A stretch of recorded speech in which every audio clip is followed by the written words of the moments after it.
Fofana, je vais commencer par vous. Le dépôt de carburant a pris feu. De votre œil de médecin, de spécialiste, quelles sont vos premières impressions? Je vous remercie. Permettez-moi d'abord de m'acquitter d'un devoir. C'est un incident malheureux. Donc, sur le plan humain, on est tous guinéens. Et c'est d'envoyer mes messages de condoléances à nos concitoyens qui ont perdu leur vie dans cet incident malheureux. Et souhaiter prompt rétablissement à ceux qui sont malades et qui sont dans nos structures sanitaires. Donc, ceci dit, à ce qui concerne la thématique du jour, déjà, même en dehors de l'incendie, le dépôt qui a pris feu à Kaloum ne devait pas être jusqu'à présent, après l'indépendance, à ce niveau, parce qu'il y a eu une poussée démographique. Et ce qu'il faut retenir, c'est que ce dépôt qu'on a n'est plus utilisé ailleurs. Sur les autres, c'est souterrain. Le fait que ça ne soit pas souterrain, il n'y a pas le risque zéro du point de vue sanitaire. Parce que c'est des combustibles et avec le phénomène plutôt de compression, il y a toujours au niveau de ces cuves une quantité importante du CO2 qu'on appelle le gaz carbonique qui s'échappait. Maintenant, malheureusement, comment dirais-je, il y a eu l'incendie. Donc, au jour d'aujourd'hui, ça devient un problème préoccupant de santé publique parce que l'être humain que nous sommes, on est soumis à un rythme pour pouvoir réellement être en vie et en bonne santé. C'est-à-dire notre organisme réclame ce qu'on appelle de l'oxygène. Quand on remplit les poumons de l'air, c'est de l'oxygène qui nous permet de vivre à travers nos cellules. Et quand on expire, on sort de l'air de nos poumons, c'est le CO2 là, le gaz carbonique là, qu'on expire. Maintenant, il se trouve aujourd'hui qu'après un incendie comme ça, l'air est saturé de gaz carbonique, c'est-à-dire quand vous êtes dans une zone comme ça, vous respirez du gaz carbonique, vous sortez du gaz carbonique. Donc, ce qui n'est pas sans conséquence sur notre santé. Donc, on aura l'opportunité tout à l'heure de démontrer sur le plan sanitaire, comment dirais-je, quelles sont les pathologies auxquelles on est confronté, on est exposé, et quelles sont les mesures à prendre, et qu'est-ce qu'il faut faire à l'avenir pour pouvoir réellement éviter ce genre de catastrophe. Merci, docteur Fofana. Alors, monsieur, docteur, je vais me tourner vers vous pour vous poser une question. L'installation ou le fait que ce dépôt soit là-bas à Kaloum, à Tombo, le simple fait que ce dépôt existe avant même l'incendie, est-ce que c'est un danger pour la population?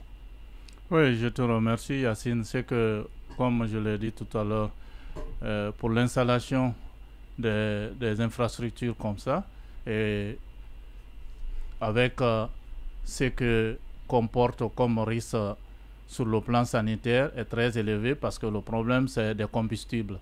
Et si vous avez bonne souvenance, pourquoi aujourd'hui on donne la priorité, on va vers les véhicules électriques? C'est pour minimiser au maximum la pollution de l'air à travers les machines que nous utilisons. Et quand vous prenez ces produits, ça c'est des dérivés du goudron.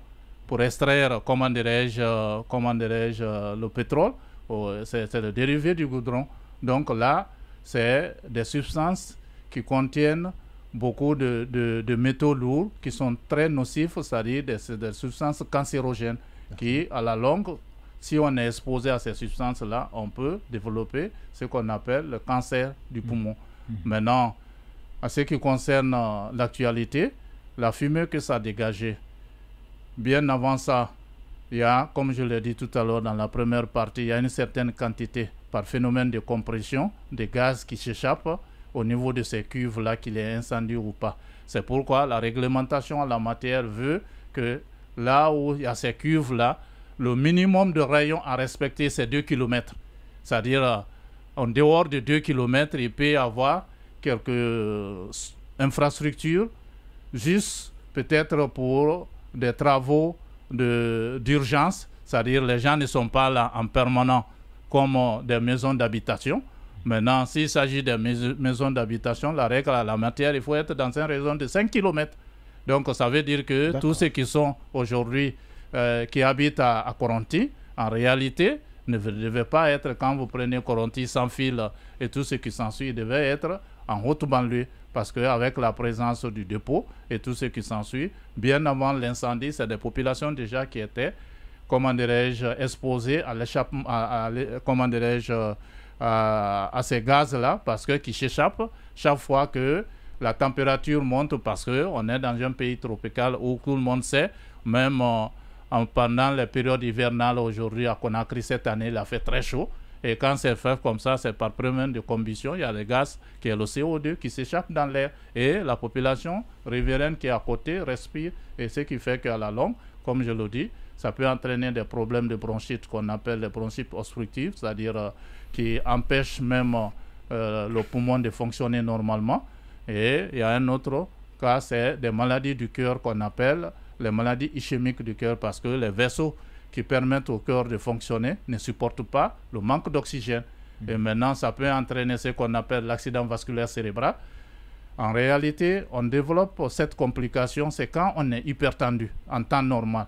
Quand la tension monte, il peut y avoir un problème, deux phénomènes. Soit il y a un vaisseau qui se bouche, la partie, comment dirais-je, en aval ne reçoit plus de sang, et les cerveaux, c'est des cellules qui sont très exigeants en matière d'oxygène. Donc l'oxygène ne vient pas, ça entraîne la mort cellulaire. Donc à ce niveau, il n'y a plus, comment dirais-je, le centre de l'intelligence et du cerveau qui fonctionne. Donc là, on fait sa crise, on tombe, c'est ce qu'on appelle l'accident vasculaire cérébral.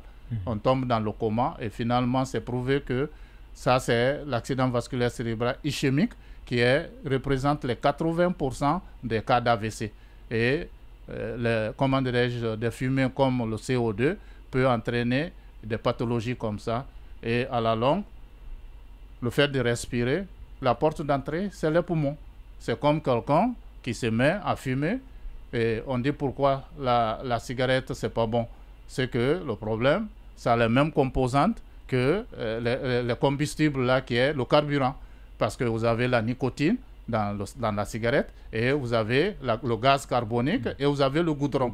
Donc maintenant, cette fois-ci, on n'a pas la nicotine, mais on a le CO2 et on a le goudron. Donc ça, c'est des molécules qui sont très nocives pour la santé humaine. Donc là, voilà un peu, en résumé, quelques pathologies auxquelles on s'expose en vivant dans un environnement comme ça, bien avant l'incendie. Et maintenant qu'il y a incendie, ça aggrave parce que ceux qui étaient là, déjà, comment dirais-je, la concentration devient beaucoup plus élevée. Ce qu'on respire, qu'on inspire, qui est le premier temps de la respiration, c'est de l'oxygène. Mais à la place de l'oxygène, on envoie ce qu'on devait rejeter, le gaz carbonique. Donc le risque devient beaucoup plus élevé pour développer les maladies. Maintenant, si vous avez souvenance, quand il y a eu lieu, la majeure partie des gens qui sont venus en urgence, c'est des gens qui étaient étouffés. Ils sont étouffés par quoi? Parce qu'il n'y avait pas d'oxygène. C'est ce qui fait que quand ils ont des difficultés respiratoires, quand ils viennent chez nous, on a des appareillages, on les met sur on apporte de l'oxygène de façon artificielle. C'est ce qu'on met les max là et dire que dans nos services de réanimation pour essayer d'apporter de l'oxygène à un malade qui est en difficulté. Donc c'est ce qui fait que dès que ça a été fait, la majeure partie d'entre eux ont retrouvé leur santé, sont rentrés à domicile. Maintenant, ce qu'il faut prendre comme disposition, je pense que dans la seconde partie tout à l'heure, on va donner notre point de vue à les directives à suivre pour que la population riveraine, ceux qui sont déjà et ceux qu'on a déplacés, ce qu'il faut faire pour minimiser le risque, comment dirais-je, de pouvoir développer les pathologies que je viens de dire. Alors, docteur, avant que je ne passe la parole à M. Fofana, cette fumée-là, oui, est-ce qu'elle a le même impact sur la santé que le dépôt quand il était là? Est-ce que c'est la même chose? Est-ce que ce n'est que l'environnement qui a été agressé ou bien il y a aussi d'autres pathologies qu'on peut avoir, d'autres maladies à cause de cette fumée, à cause de l'incendie? Oui, je vais vous donner un exemple pour la compréhension de nos téléspectateurs et des auditeurs. Je vais aller un peu en termes de pourcentage. Si avant l'explosion, la quantité de CO2 qui était dans l'air que la population riveraine respirait était de 25%. Maintenant, avec l'explosion, on monte à 75%. Wow. Donc, plus de 50%. Ce qui fait que l'air oxygéné qui est là ne dépasse pas les 25%. C'est-à-dire c'est l'inverse. Avant l'explosion, vous avez au moins la chance d'avoir 75% d'oxygène et 25% de CO2 qui se dégageait. Maintenant, avec l'explosion, c'est l'inverse. Donc, c'est l'oxygène qui revient, dont on a besoin à 25%, et l'autre revient à 75%. Voilà un peu le danger qui guette la population riveraine. C'est pourquoi je dis tout de suite qu'il n'y a pas de solution palliative. Il faut prendre des décisions qui peuvent, comment dirais-je, protéger la population. C'est d'essayer de les déplacer, même peut-être de façon temporaire, le temps aux gens de l'environnement, d'essayer réellement de faire des études environnementales et voir réellement l'impact s'arrête jusqu'où. Maintenant, à partir de là, maintenant, prendre la décision petit à petit, qu'est-ce qu'il faut en faire après. Mais dans l'immédiat, il ne faudrait pas qu'on dise les gens vont continuer à venir dans cette zone pour une raison soit d'habitation ou bien pour dans le cadre professionnel, pour en faire un travail, le risque est beaucoup plus élevé. Il ne faut pas avoir peur des mots, il faut le dire, pour que demain ou après-demain, nos concitoyens, réellement, ceux qui ont été, comment dirais-je, par la grâce de Dieu, sauvés de l'incendie, au moins sur le plan sanitaire, qu'on ne se retrouve pas.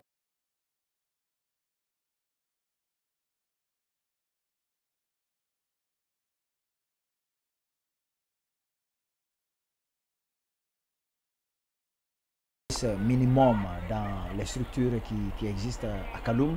Également le fait de dire aux citoyens de fréquenter très peu la ville. Est-ce que ces mesures-là peuvent être efficaces sur le long terme ou il y a d'autres choses qu'il faut faire? Bon, la seule chose dans la décision que le gouvernement a pris, que j'ai apprécié, c'est de décider que ceux qui sont déjà déplacés, qu'ils ne retournent pas maintenant là où ils étaient. Ça, c'est déjà quelque chose de sanitaire. On a vu qu'il y a d'autres qu'on l'a déplacé, qu'on a envoyé à la grande mosquée Faïssa. Maintenant, dans la décision, c'est dit qu'il ne faudrait pas que ces gens-là retournent, comment dirais-je, parce qu'on a éteint l'incendie, qu'il ne faut pas qu'ils disent dans l'immédiat, bon, on peut retourner à la maison, comme il n'y a plus de feu, il n'y a plus de risque. Maintenant, le problème de truc de port des bavettes, comme je le dis, et je le répète encore, je donne un exemple toujours pour la compréhension. On a pris tout le temps pour voter une loi, pour dire, voilà, ça c'est une zone fumeur, ça c'est une zone non fumeur. Vous êtes d'accord avec moi? Oui. Maintenant, pourquoi on ne disait pas, bon, quand tu es dans une zone où les gens fument, vous pouvez prendre la bavette, ça fait vous protéger contre la fumée. C'est le même processus. C'est que c'est l'air qui est pollué. Si l'air est pollué, vous êtes obligé de respirer. Et il est prouvé qu'un non-fumeur qui vit avec un fumeur, surtout un enfant par exemple qui est né des parents fumeurs, cet enfant-là a 90% de chances à partir de 50 ans de développer un cancer du poumon. Et quand vous prenez un enfant qui naît avec des parents qui ne fument pas, cet enfant-là, le risque, ça ne tient même pas, n'arrive même pas à 1%. Faites la différence. Donc pour dire que celui qui ne fume pas et qui vit avec celui qui fume est beaucoup plus exposé à développer la maladie parce qu'il inhale beaucoup plus de fumée que celui qui fume. Donc c'est pour dire combien de fois le risque est beaucoup plus élevé. Sinon on aurait dit, bon, quand tu vois quelqu'un fumer, tu viens dans les trucs, tu mets ta bavette et le problème c'est que quand quelqu'un rentre dans une pièce, il fume, il quitte, 1 heure du temps après, vous revenez, vous sentez l'odeur de la cigarette. Donc ça c'est la cigarette par rapport à ce qui a brûlé, mais il n'y a pas marche. Du point de vue pollution, point de vue risque. Donc le problème qu'il y a là, c'est ça. Il faut que les gens comprennent ça. Le max, bien sûr, a ses indications, mais comme je viens de le dire, c'est dans le cadre de la maladie dite respiratoire. Maintenant, quand c'est, comment dirais-je, une pandémie comme qu'on a connu la Covid, parce que là, on tousse, on met les virus en l'air, celui qui est à moins de 2 mètres de toi peut être contaminé, ou bien celui qui a la tuberculose qui n'est pas encore sous traitement, quand il tousse, il n'a pas la bavette, il risque de contaminer c'est que, comment dirais-je, les gens qui sont autour de lui. Donc là, quand c'est comme ça, il ne faudrait pas dire qu'on va nuancer pour dire, bon, vous pouvez y aller et en mettant la bavette. Non, non, non, cette fois-ci, je le dis, je le répète encore, la bavette n'est pas la bienvenue, il faut déplacer les gens. Maintenant, pour les problèmes de service, aujourd'hui, il y a les nouvelles technologies. Les gens partout où tu es, le problème de Covid l'a prouvé, on peut faire du travail à distance, on peut faire le télétravail. On n'est pas obligé physiquement d'être là pour pouvoir travailler. Donc je pense que ce que je conseille aux sociétés et au gouvernement et tout ce qui s'ensuit, c'est de mettre ce processus-là en place et d'essayer maintenant, dans un bref délai, commencer avec les environnementalistes, voir réellement jusqu'où s'arrête le risque. D'accord. Alors, docteur, vous avez tantôt parlé de personnes qui ont quitté les zones à risque et qui ne devraient pas y retourner. Vous avez même parlé de personnes qui ne devraient pas habiter, notamment à Samfil et à Koronti. Il y a des gens qui ne peuvent pas quitter, qui ne peuvent pas s'éloigner et qui ne dépendent même pas d'eux. Ce sont les prisonniers de la maison centrale de Koronti. Quel est leur sort? Qu'est-ce qu'il faut pour eux? Parce que le risque, ils sont exposés au même titre que tout le monde. Mais qu'est-ce qu'il faudrait faire pour eux aujourd'hui? Oui, la première des choses qu'il faut faire pour eux, c'est d'abord un suivi médical rapproché. C'est-à-dire, s'ils ne venaient qu'à l'infirmerie là-bas, comment dirais-je, parce qu'ils ont des petits bobos, maintenant, c'est de mettre dans leur programme mensuel, c'est-à-dire chaque mois, il y a quelqu'un qui vient, il y a des spécialistes en pneumologie qui viennent de façon systématique de faire une visite, voir leur état de santé. Et même ceux qui sont déplacés, et comment dirais-je, il faut obligatoirement un suivi médical et ce suivi médical doit être de façon régulière. Donc c'est un problème, Yacine, de santé publique. Donc là, l'État a l'obligation de l'assumer. Donc le problème qui est là, c'est ça. Maintenant, si l'État n'a pas de ressources pour le faire, on a des partenaires multi- et bilatéraux qui peuvent réellement nous assister pour ça. Il suffit seulement de mettre les moyens, que ce soit du point de vue logistique ou bien du point de vue humain, pour que ce processus-là soit bien coordonné et, comment dirais-je, mené à terme. Mais on ne peut pas dire, bon, comme il n'y a plus de feu, maintenant, le reste là, et les gens qui sont là et qui sont restés, on ne veut pas faire un suivi médical pour eux. Donc là, ça, le faire, réellement, ça complique la situation pour ces gens-là. Comme vous l'avez dit, il y a des gens, pour le moment, ils n'ont pas le choix, on est obligé de les mettre là. Mais tous les jours, pour qu'ils soient en vie, ils sont obligés de respirer. Donc le problème qui est là, c'est que si ce n'était pas dans l'air et que de d'arrêt, on a dit, bon, ça là, comme on sait que c'est dans tel d'arrêt, on peut laisser ça manger ça, l'autre chose. Est-ce que vous comprenez? C'est-à-dire on peut leur faire changer de menu. Oui, si vous ne lâchez pas, vous risquez de suffoquer et finalement de succomber. Mais est-ce que le suivi médical que vous dites suffit et les problèmes, les pathologies que vous avez énumérées ici? Oui, maintenant, est-ce que ça suffit? C'est un truc d'imagerie qu'on peut faire pour eux, même une simple journée, de façon trimestrielle ou bien 2 fois dans l'année, peut permettre cette zone aussi. Il y a des signes annonciateurs qui fait qu'il a un problème de pathologie. Maintenant, si là, c'est de chercher à savoir est-ce que ça a un lien avec, ou bien c'est quelqu'un qui développe une autre pathologie qui n'a rien à voir avec le... Il n'y a pas un moyen de prévention? Moyen de prévention, les gens ne comprennent pas et disent bon, quand c'est la fumée ou bien c'est le truc, il faut lui donner du lait ou il faut lui donner... Ce qu'on oublie, c'est que le lait, ça contient de la protéine. Et que toutes les maladies que nous connaissons là, que ce soit virales et autres là, quand ils arrivent au niveau, à la surface de nos cellules, il faut qu'il ait les protéines pour qu'ils puissent pénétrer. Donc vouloir donner du lait, on aggrave la situation. Malheureusement, c'est devenu un problème psychologique. Dès que quelqu'un, même qui prend la soude, les enfants souvent disent non, il faut lui donner l'huile rouge, il faut lui donner le lait, alors que, et que ce soit l'huile rouge et que ce soit le lait, c'est des protéines. Donc quand ils viennent, ils se posent sur la surface des cellules. Alors là, quand, comment dirais-je, le virus, l'agent pathogène est là, ça lui facilite. comment dirais-je, l'ouverture de la porte pour qu'ils soient à l'intérieur de la cellule pour commencer, comment dirais-je, à poser des dégâts sur le plan, comment dirais-je, de la maladie et que vous voyez l'intéressé. Donc, ce n'est pas la solution de dire qu'on va distribuer de l'air ou bien faire quoi que ce soit. La seule façon, c'est le suivi et essayer au maximum de localiser les gens qui sont encore là-bas, que ce soit sur le plan professionnel, que ce soit sur le plan d'habitation, pour le moment qui s'éloigne de la zone. Et je pense que c'est en ce moment qu'on peut minimiser les risques parce que ce n'est pas parce qu'aujourd'hui vous êtes là et pendant une semaine tout de suite que ça veut dire non, vous êtes condamné, non. C'est un processus à long terme. Donc le problème, il faut que les gens ne comprennent, c'est pas parce que vous êtes là, resté là pendant 1 mois, 2 mois, ça veut dire que non, à partir de là, vous êtes condamné. Non. C'est un processus à long terme. Donc pour qu'on puisse se rassurer qu'ils peuvent retourner à leur habitat ancien, il faut que le risque, que les gens de l'environnement nous rassurent que maintenant, il y a beaucoup plus de risques. L'air qui est là est quelque chose de pur et qu'on peut respirer et que l'environnement qui est là, on peut vivre sans avoir de risque de faire. Maintenant, ceux qui ont été exposés, il faut un minimum de temps, au moins d'1 à 2 ans de suivi pour voir si le peu de temps qu'ils ont fait en contact avec cette fumée-là, ils n'ont pas eu, comment dirais-je, n'a pas eu d'impact sur leur santé. D'accord. Alors, monsieur, en fait, docteur Fofana, c'est par vous qu'on va terminer cette émission. Vos solutions que vous préconisez pour qu'on n'ait pas un problème sanitaire majeur à l'avenir.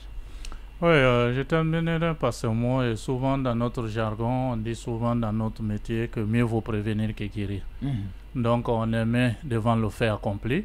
Je pense que, comme Koné l'a dit sur le plan économique, Sano Ibrahim, autant pour moi. Sur le plan médical d'abord, ce qu'on peut faire en urgence, c'est des effets d'atténuation.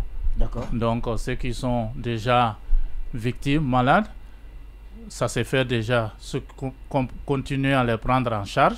Maintenant, ceux qui sont déjà déplacés, essayer, comme je l'ai dit, d'initier leur suivi médical. Maintenant, ceux qui sont encore dans la zone, c'est d'essayer de leur faire quitter, les mettre dans un endroit qui rassure et continuer leur suivi médical et voir maintenant dans l'avenir qu'est-ce qu'il faut faire en matière de prévention pour ne pas qu'on soit exposé à de tels drames. Donc, comme je le dis, c'est la solution et je pense que, comme il a dit, comment dirais-je, la volonté seule ne suffit pas.